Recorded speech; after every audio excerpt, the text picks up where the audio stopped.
Lead us from untruth to truth, from darkness to light, from death to immortality,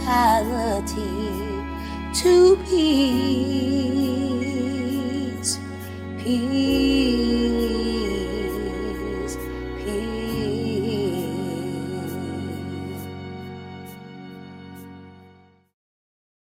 Hello, viewers. I am Chitra Krishnamurthy, Director of Nrityalaya, the School of Indian Classical Odissi Dance in Potomac, Maryland. We hope you liked our presentation of HERstory, a dance portraying a woman's battle to overcome darkness by rekindling her passion for dance. In spite of the delays due to COVID-19, we have persisted and produced HERstory. You can still view it. To shed more light on the topic of depression, we are conducting a post-production webinar. Welcome to the Nrityalaya webinar series, Pursuing Passions to Heal, titled HERstory and Our Stories, presenting the third post-production webinar. We have assembled an esteemed group of panelists. The panelists include speakers who have openly talked about the malady called depression that has challenged them.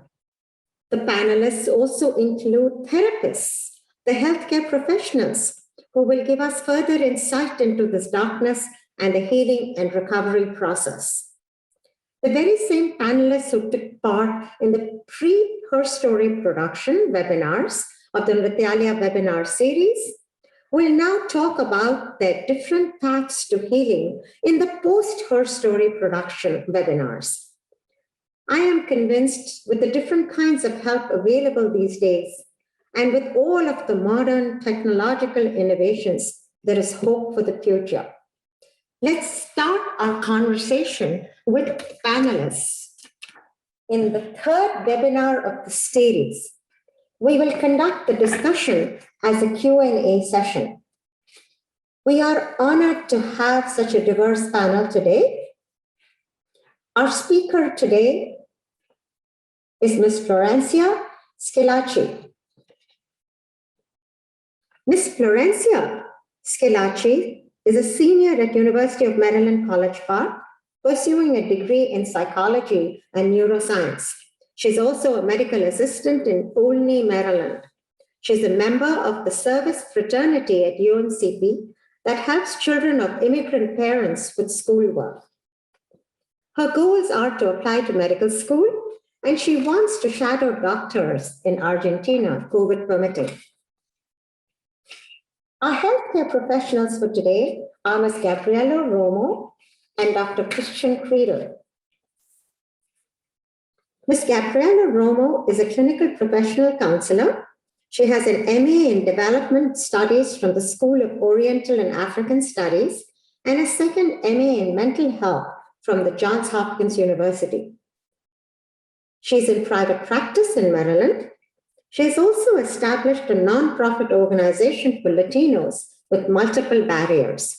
She specializes in immigration issues, family separation, domestic violence, disorders related to trauma, depression, and anxiety with a cultural perspective.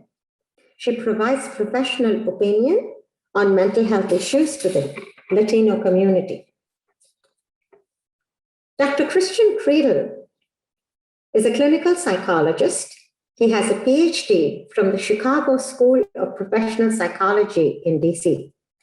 He has an MA from the American School of Professional Psychology at Argosy University in Virginia, and a BA from Rutgers University in New Jersey. He provides therapy at the AIDS Care Group, a primary care center in Sharon Hill, Pennsylvania.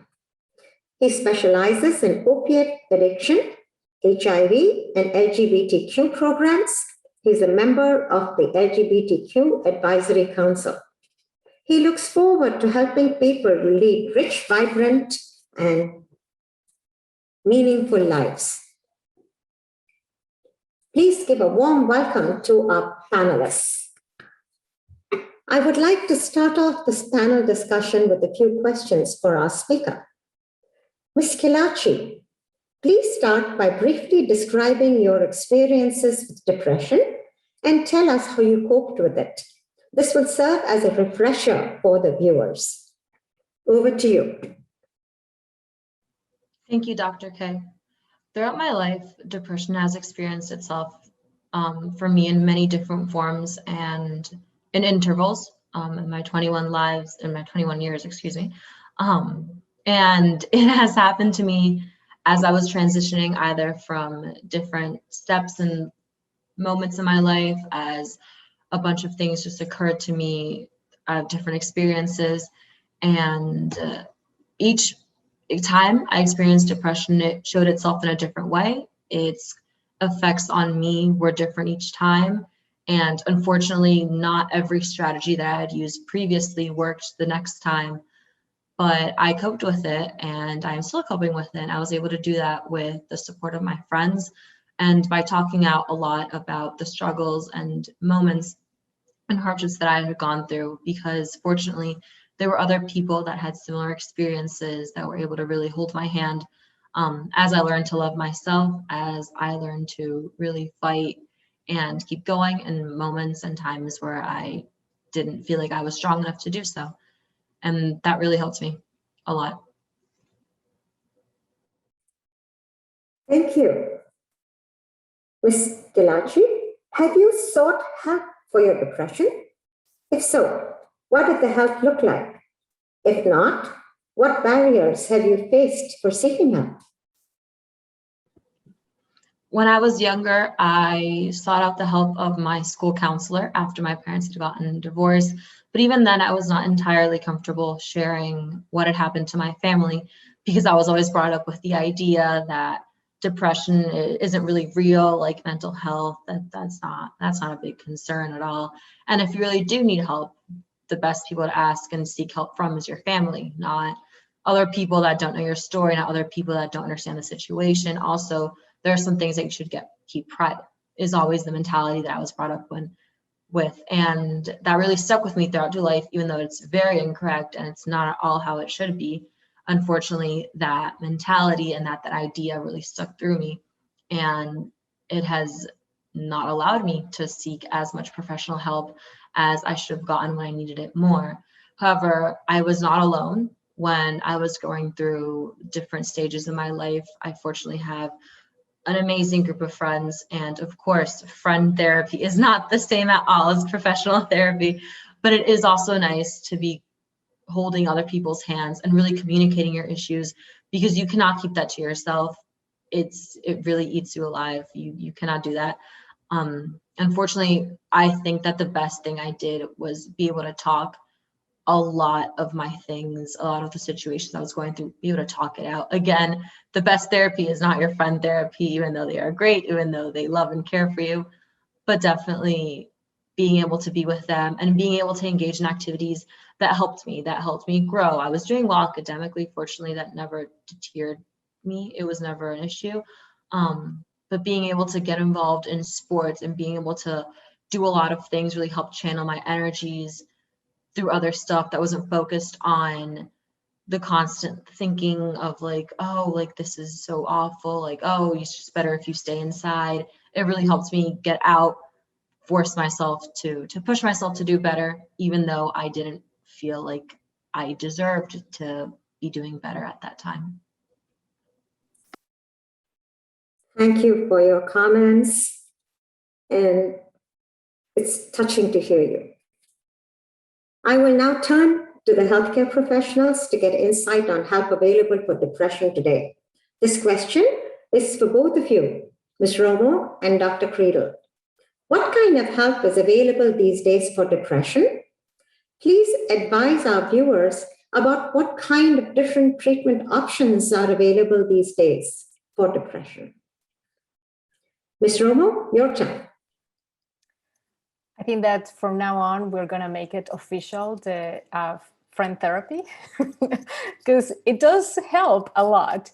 And nowadays we have plenty of options for depression. We have medications, we have psychotherapy, we have medical procedures, we have lifestyle changes. And all these, they complement each other.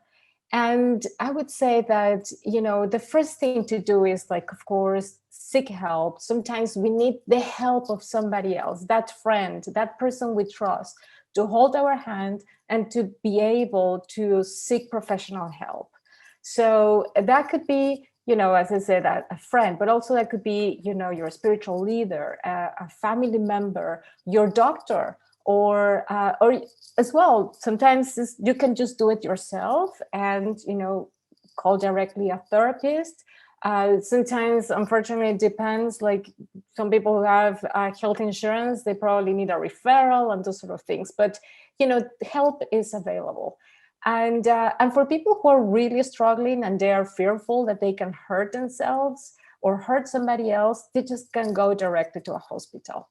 Now, in terms of medications, there are also a myriad of things. And this can go from, the most common things that these are the SSRIs to, I'm going to say all these initials, but Dr. Criddle can explain probably much better all this. So NSRIs, then, we just go, if these things didn't work, well, we can go to the next level and so on. So, there are a lot of alternatives. In terms of psychotherapy, also known as talk therapy, there are different approaches that we use. We use different tools, and all these help the person to allow them to express themselves, to learn coping strategies, to explore what's behind, what's triggering this depression, these symptoms, what they can do to prevent it in the future. So again, there are different approaches, but there are alternatives there as well. There are medical interventions. And so when therapy and when, a medication is, hasn't worked, or for example, the person cannot take medication, or there is a high risk of suicide, so they can go through these medical interventions like brain stimulation therapies. And lifestyle changes, also that's super important. For example, do exercise, engage in something that you really like Mrs. Galachi said in her experience. Eat healthy, try to sleep enough so you're rested, but go to your support group, like find your pack, which is super important. So definitely there are lots of things out there that, sometimes some things work for some people, for others they'll need something else different, but there are alternatives. That help is there, out there for everybody. Thank you. That's very reassuring. Dr. Creel, your turn. Thank you. I think I really, Ms. Galachi, I really loves the imagery of holding hands. I think that's one aspect that I think is really important. Hold the hands, get connected. One, also make meaning, have art, have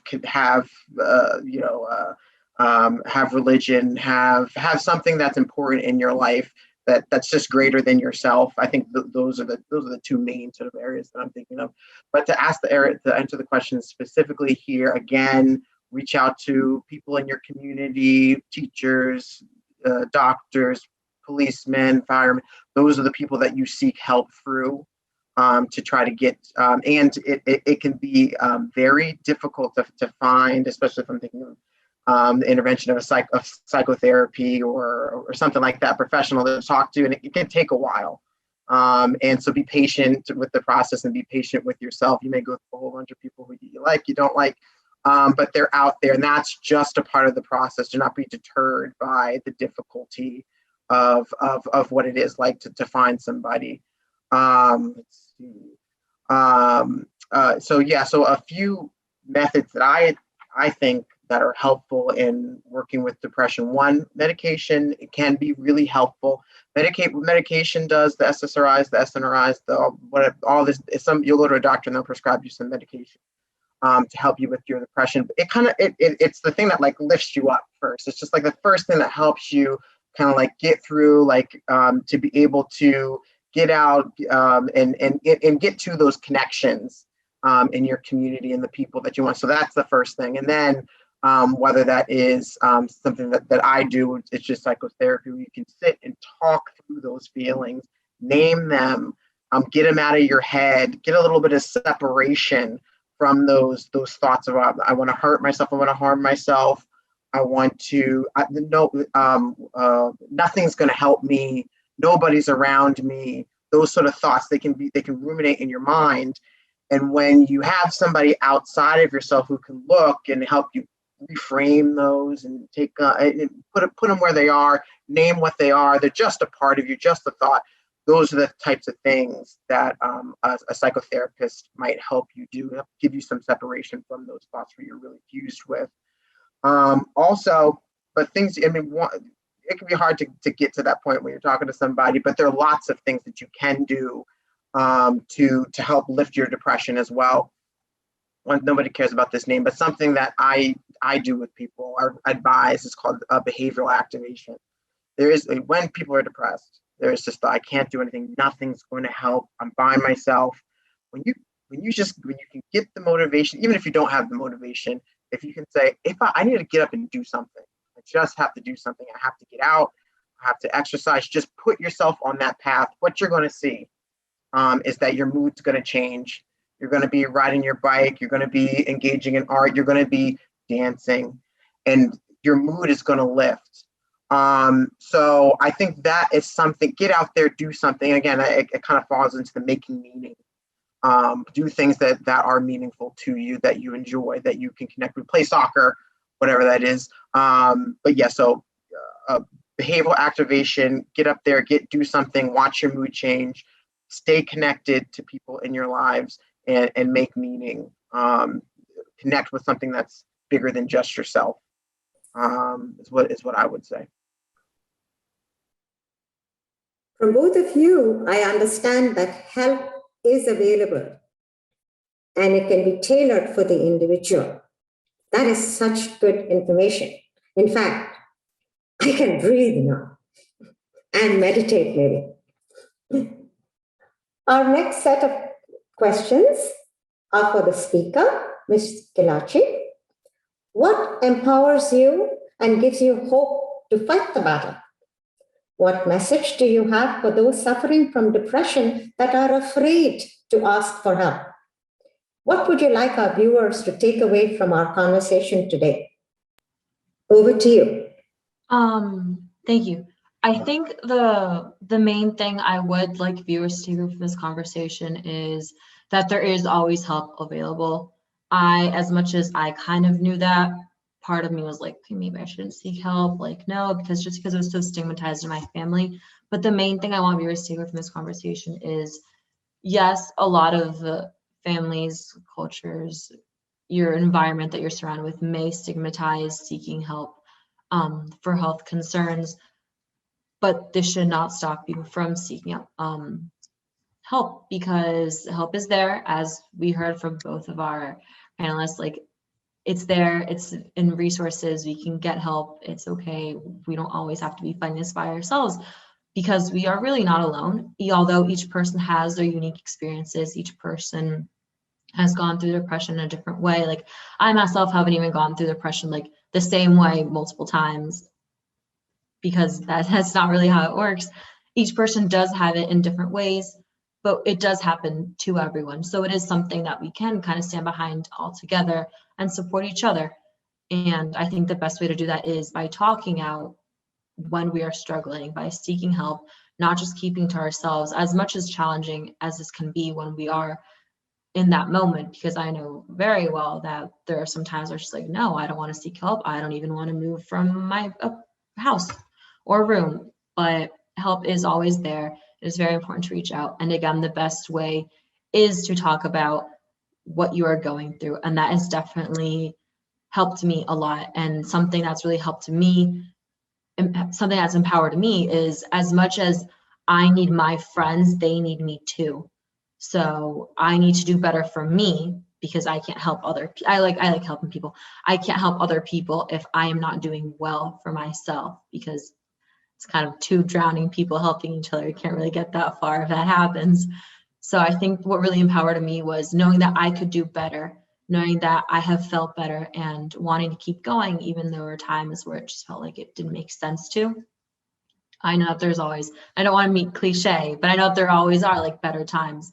And it was me wanting to go to those better times. And that's really helped me. And yeah. That was lovely. Ms. Kilatri, I hope you realize that your moving experiences will serve as role models to others who need help. Thanks for that. The next set of questions are for Ms. Romo and Dr. Creedle. Depression is not contagious in an infectious manner yet. It is hard to open up, even to loved ones. Most times it seems hard to even broach the subject, much less offer advice to loved ones who you can see are depressed and in need of help. What myths can you dispel for those that are seeking help? Does stigma still delay the recognition and acknowledgement of depression and cause delays in treatment, leading to horrific outcomes?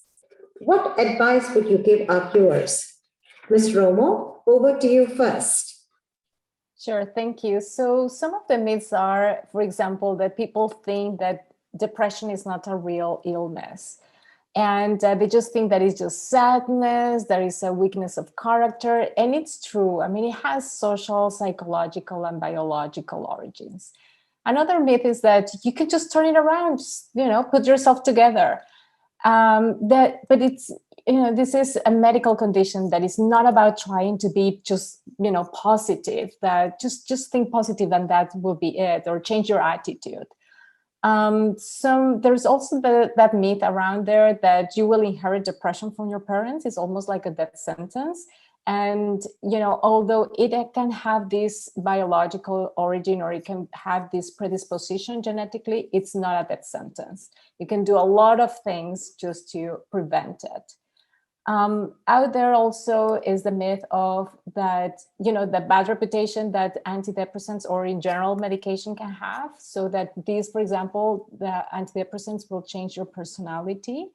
And on the contrary, it's like people who took them or that, they were prescribed, they say like, finally, I feel myself. Like I find that this is my real me. So on the contrary, like they felt that no, that person who was depressed was not the real person. As well, there is this perception that you can become addictive to them.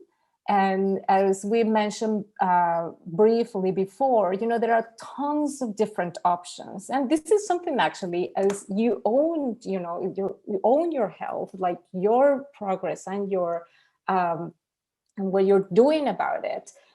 You talk about this to your doctor or to the psychiatrist who might prescribe something. And so you have more information. Also, there is this perception that depression only affects women, but it's not true. It affects women and men. And also the thing is that many times the people who ask for help are the ones that are counted in the statistics, basically. And so it doesn't affect only women. It affects everybody. It doesn't matter. It doesn't really differentiate. The other myth is that if you talk about it, it will be worse. I'm particularly when people are talking about having suicide thoughts. It's like, oh no, don't ask that question. It's like you're gonna put, the idea in their heads when it's not true. It's like actually they need to talk. They need to be able to express themselves, and it will be a relief. And finally, there's this other one in which, just let it pass because depression will get better on its own. And in fact, actually, no, it can't get worse.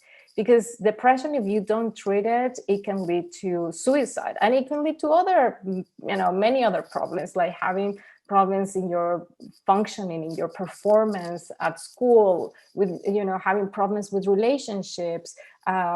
So it really, on the contrary, it just takes a toll. It can get worse. And so if I can just think of some advice and something very briefly, is like, get informed, educate yourself, seek help as soon as you can, because depression can last weeks, months, and even years. And as I said before, if left untreated, depression may lead to other health problems that can be fatal, unfortunately. And actually, people get better with treatment. So give it a try, I would say. Thank you, Semora. Dr. Creedle, over to you now. Thank you. Those were a lot of good good myths. I'll see which ones which ones weren't covered. But let me see. I think one, that depression, that it's not going to get better. It's not going to get. This is just something that's intractable, that I can't do anything about it. I mean, as we are talking about today, that you can make moves. There are things out there, many options out there for you to how to move through depression, as we're highlighting here. Another one is just be happy. Like, just be happy. Like, you just read a book and be happy, and like that'll fix your problem. The sadness that's associated with depression it's real sometimes, and maybe it's sitting in it. It's someone else hearing it. It's sharing it. It's what's going to get you through, rather than just covering it with a smile. Let me see what I have here. Another one is a thought that, like, okay, I'm going to go. I've discovered that I have depression. I'm just going to take a pill, and the pill's going to fix it. Maybe that's your case, and like that's excellent. But sometimes it does take a little bit more. So it does take some years to figure it out. It might not just be a quick fix, and you might have to do a whole bunch of things. Try one thing one time, then try it again a couple of years later. It's complicated. It's a human experience, which I think deserves grace and patience to get through. It's not for me. Is another rumor. Insert. Often I hear this in the Black community, or like a certain thing, like Black people don't get depressed. That's not true. We do get depressed. I think there's something about our history, our resilience, particularly in the United States of America, where we felt like we couldn't be depressed. There's a lot that we have to do, that we have to get through. We do have depression, and as much as going to church and being connected with your religion is very helpful in working through, there are other things that you can do as well to work on depression. And finally, about myth that if you hold it in, it's going to fix it. It's going to go away. Just don't think about it. A little example that I have is don't think of a purple polka dotted squirrel. Like, don't do it. Just don't do it. And it's in your mind. It's not going to go anywhere. It's there. You can't stop thinking about this purple polka dotted squirrel. It's there. It's not going to, just not thinking about it's not going to make it disappear. So holding it in is not going to totally dissipate your depression. And in terms of stigma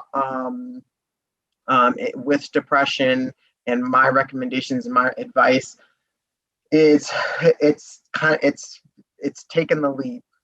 It's having the courage to put yourself out there, moving past the shame, naming the shame. That I think that's one thing that can help you move through trying to get the advice, the resources that you need.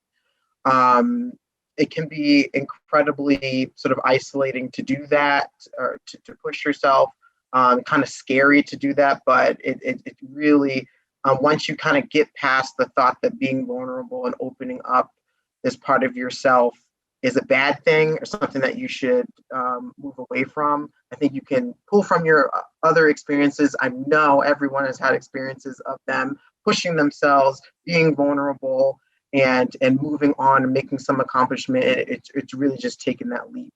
Pull from your old experiences, pull from people that you view as your idols, as role models, so that you can get the strength to ask for the care that you deserve. Yeah, that's what I'd say. Thanks to both of you for informing our viewers that help is available and they should reach out. Thanks to all the panelists, the speaker, Ms. Kilachi. We really appreciate your willingness to openly talk and share your touching story with depression with us. A heartfelt thanks to the therapists, Ms. Romo and Dr. Cradle, for sharing their experiences and giving us information about the help that is available today. The same panelists have assembled before and after the presentation of HERstory and talked about their varied journeys to healing and the help available. Listening to the panel has been inspiring and filled with hope. Although the pain to healing and recovery is never easy, taking those first small steps seems to be the key.